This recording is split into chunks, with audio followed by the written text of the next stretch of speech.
התפילה שלו, הבקשה שלו עוברת מסננים. יש כל מיני מקטרגים שעותרים ואומרים, רגע, מה הבן אדם הזה? מי הוא בכלל? מה הוא מבקש? איפה הראש שלו היה מונח שהוא ביקש בכלל? רגע, הוא ראוי בכלל?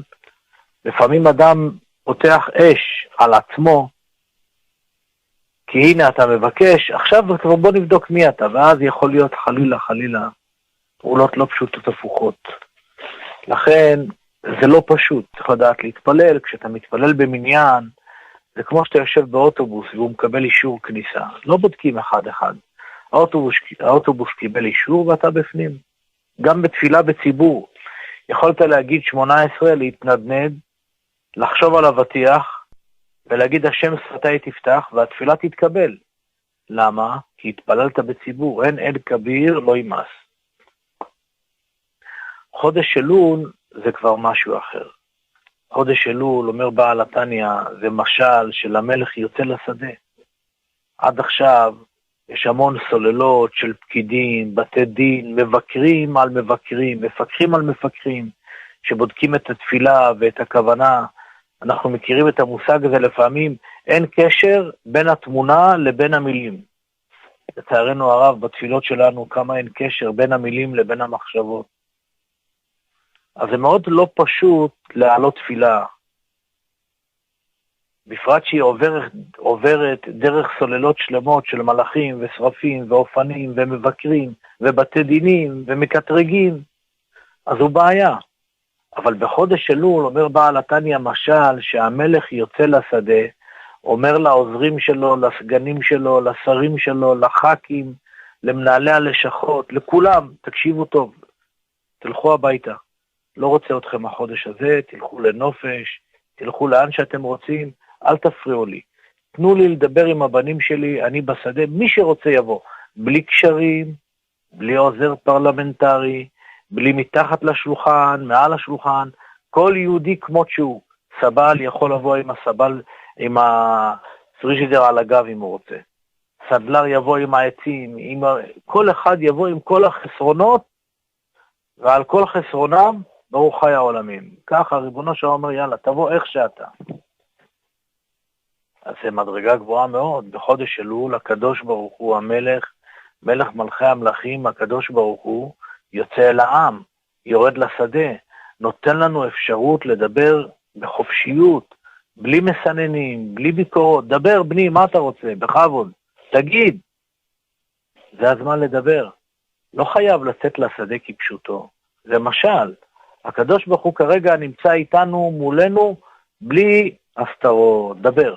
דבר בבית, דבר ברכב, דבר ברחוב, דבר בשדה, דבר במיטה, איפה שאתה רוצה, תדבר איתו. תדבר איתו. זה חודש אלול, כל פעם אני מצטער למה לא ניצלתי כל רגע. למה יכל לעבור יום ככה? החוכמה היא לדבר בשפה שלך, מהלב, להיפתח, לדבר עם בורא עולם. לאו דווקא בסליחות. הדיבור האמיתי זה דיבור חופשי, כמו שאתה רוצה לספר לחבר, יש לך משהו מעיק על הלב, זה אבא שלנו. תדבר איתו, תבקש ממנו, אל תהיה קמצן, תבקש, לך על כל הקופה. אדם לא צריך לבקש בקטנה. יש לך פה מלך מלכי המלכים הקדוש ברוך הוא, שהוא כל יכול, הוא בלי גבול, למה לא תבקש? למה אדם יגיד לו, תשמע, ריבונו של עולם, אני יודע שאני לא כל כך וזה, אז תן לי קצת. למה קצת? ריבונו של עולם, אני כל כך הבן שלך. ריבונו של עולם, אני כל כך נמצא בעומק הגלות. ריבונו של עולם, אני נמצא כל כך בתוך השבי. תרחם עליי, תעזור לי. אני בכלל לא מבקש בגלל כי מגיע לי. יש לך אוצרות שלמים, אוצר של חנונים, י"ג מידות הרחמים. תן לי ריבונו של העולם, כל י"ג מידות הרחמים. למה רק אחד? למה כתבו י"ג מידות הרחמים? תן לנו ריבונו של העולם. תעטוף אותנו בשפע, תעטוף אותנו במידת הרחמים. חודש אלול, כשם ששבת משפיעה על כל השבוע, חודש אלול משפיע על כל השנה. זאת אומרת, אדם צריך לדעת שהכוח של חודש אלול, ההשקעה של חודש אלול, היא השקעה שהפירות שלה, שהתוצאות שלה, שמה שהיא מכשירה זה את כל השנה כולה. באלול יש עניין להתחתן. לא כמו שראיתי הודעה שמחפשים מי שיבוא לשמח חתן וכלה, בגלל שבישיבה לא מרשים לנסוע לחתונה. אוי לעיניים שכך רואות. אני יודע מה שכתוב, שעניין החתונה מאלול, הרבי מצאנז אומר, כתוב שהשם אומר ולקחת אישה לבני ליצחק. כך אומרת התורה. ולקחת אישה לבני ליצחק, אברהם אבינו, כך אומרת התורה, אומר הרבי מצאנז, ולקחת אישה לבני ליצחק, ראשי תיבות אלול. הוא היה אומר, אני שואב שמחה לימים הנוראים מהחתונות. לאן הגענו? חתונה של יהודי זה שמחה. הוא היה אומר, אני מתיירא להרים את ריסי עיניי מתחת לחופה מאימת השכינה. אנחנו מבינים איזה קדושה, איזה שכינה יש בשעת החופה. באים צדיקים מהעולם העליון, באים הסבים והסבות, מי שנפטר עד 3 דורות או עד 7 דורות, באים מהעולם העליון. גם אם אנחנו לא רואים את זה בעין גשמית, הלב, הנשמה, מרגישים את ההערה הזאת. הדברי חיים מצאנז סיפר, כשתלמידי רבי אלימלך היו נוסעים לחתונה באלול, כבר היה להם הכנה לימים הקדושים, זהו זה. קיבלו את ההכנה, קיבלו את האורות של החג. אז חתונה זה דבר שצריך לעודד, זה דבר שצריך לדחוף. אין מגבלה לחתונה, חוץ ממה שהתורה אסרה לנו בימים מסוימים להתחתן, מצווה רבה להתחתן בכל חודש. ואין מה להיבהל מההסתרה שרוקדים ויוצאים מהלימוד. כי מה שמקבלים מתחת לחופה, ההערות, ושהשכינה באה, זה הקדוש ברוך הוא השדכן, השדכן בא לחתונה. יש אלוקות שנשפכת באותו מעמד, אז בוודאי ובוודאי שבמבט נכון צריך לשמוח שיש חתונות, ולעודד את הדבר הזה בכל השנה כולה. כדאי מאוד בימים האלה להתחיל ללמוד מסכת יומא, שזה קשור ליום הכיפורים, מסכת ראש השנה, מסכת סוכה. אנחנו מתקרבים כרגע על החגים, והמצווה, האורות של החג והמצווה, מונחים במסכת שלה. דהיינו, על ידי הלימוד של המסכת שקשורה לחג, כמו עכשיו, החג הראשון, ראש השנה, אז אנחנו יכולים למשוך את האור וקדושת החג. כמו שכתב רבי מרדכי מצ'רנוביל, על הזמר בשבחין, אנחנו אומרים שם, יאר אהבה קמה, דתשרה על עמה. מה הפירוש? יהי רצון ריבונו של עולם, שתחול עלינו קדושת תשרה כל השנה, על ידי המסכת של החג. יהי רצון, יאר אהבה קמה, דתשרה על עמה. איך תשרה? על ידי שאדם לומד את המסכת, אז שורה עליו הקדושה של החג שהוא צועד לקראתה. מספרים, יום אחד הבעל שם טוב, כל מיני גרסאות לסיפור הזה, הוא אומר לחסידים שלו, בואו ניסע לאיזשהו כפר. למה לנסוע? אין תשובות, אין אומר ואין דברים. הבעל שם טוב אומר לנסוע, נוסעים, לא שואלים שאלות. יאללה, אלכסי, תדהיר את הסוסים, אתה יכול לישון, הם כבר הגיעו לבד, קפיצת הדרך, אין שום בעיה. בעל שם טוב צריך להגיע למקום של שבוע בשעה, מגיעים בשעה. צריך לטוס טסים, לא צריך טייס, לא צריך כלום, לא מנוע, לא כלום, צריך את הבעל שם טוב, זהו. יש את הבעל שם טוב, יש הכל. מגיעים למקום, מציצים ככה בין החרקים, רואים איזה יהודי, אומר לאשתו זלטה, תביאי את הפנקס. הוא לוקח את הפנקס, מתחיל לבכות, פה לא למדתי תורה, פה לא התפללתי, פה לא בירכתי, לא אמרתי ברכת המזון, לא כל כך רציתי לקבל את העני שביקשו שאני אקבל אורחים, לא היה נראה לי, אז דחיתי אותו בקש, והתחיל למנות את העבירות ולבכות. סיים לבכות, אומר לה, זלטה, תביא את הפנקס השני. פותח את הפנקס, יא ריבונו של העולם, תראה את הצרות שלי, תראה ביום זה היה חיידקים בלול, תראה ביום זה הפרה הייתה חולה, תראה ביום זה הבן היה חולה, ביום זה אשתי נפלה, ביום זה שברתי את היד, והתחיל לבכות את כל הצרות. ריבונו של עולם, תראה מה היה פה, תראה ריבונו של עולם, מה, איפה אתה? למה אדוני תעמוד ברחוק, אומר דוד המלך? למה, ריבונו של העולם? כלי, למה עזבתני? למה? והתחיל לזעוק על כל הצרות שהיו לו, אומר ריבונו של עולם, בסוף אומר לאשתו, תביאי משקה. אומר בסוף, ריבונו של עולם, תשמע, תראה, יש פה פנקס שלם שאני חייב לך. אבל תראה, ריבונו של העולם, יש פה פנקס שלם שאתה חייב לי, תראה את הצרות שעשית לי. תראה איזה צרות היה לי, ריבונו של העולם. תראה איזה צער, אתה אבא שלי. ואמר, טוב, תראה, אבא, אנחנו הרי אוהבים, אבא, בן, מה נתחיל עכשיו לריב? מי יותר אשם, מי פחות אשם? בוא נעשה סולחה. יאללה, ריבונו של העולם, סליחה, אני סולח לך, תסלח לי. לקח את שתי הפנקסים, זרק אותם לאש, לקח את המשקה, את היין, אמר לאשתו, בואי נעשה לחיים עם בורא עולם, התחיל לשתות לחיים ולרקוד ולשמוח על זה שהוא עושה סולחה עם הקדוש ברוך הוא.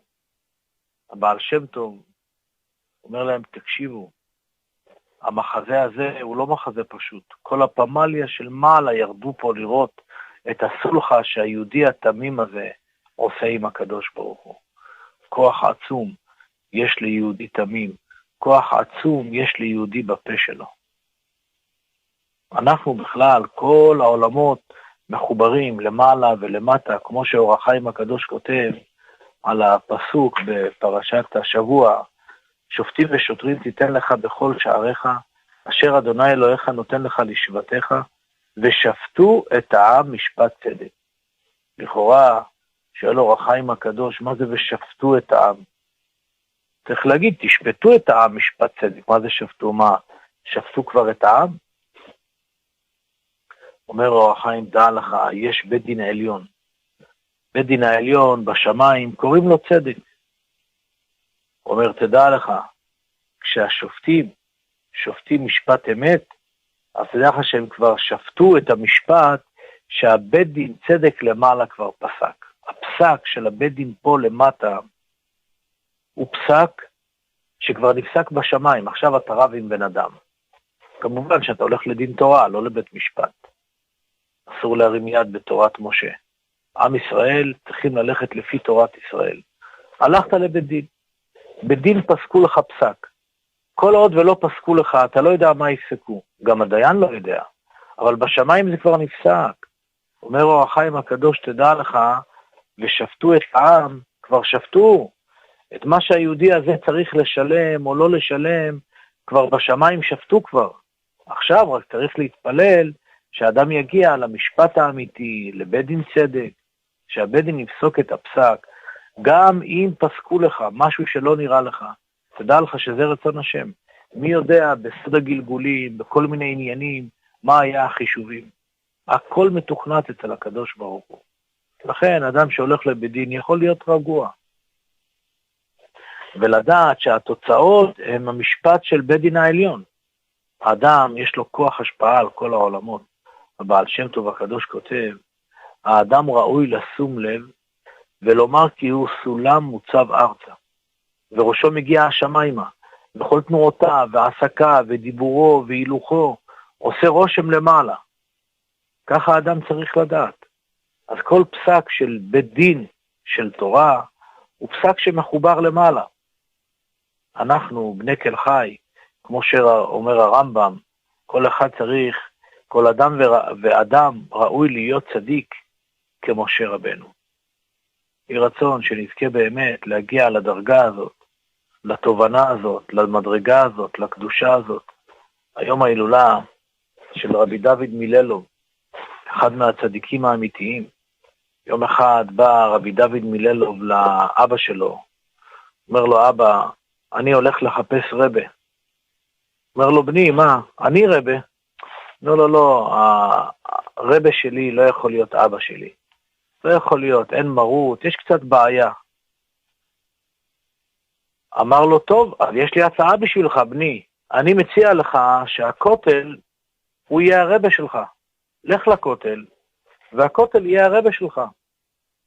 אמר לו, אבא, אני מחפש רבה שמדבר. הכותל לא מדבר, אני הולך אליו, מדבר, לא מדבר, לא עונה לי, שואל שאלה, לא עונה לי. אומר לו, ככה? בני, תדע לך, שאני אומר לכותל שבת שלום, אני שומע תשובה.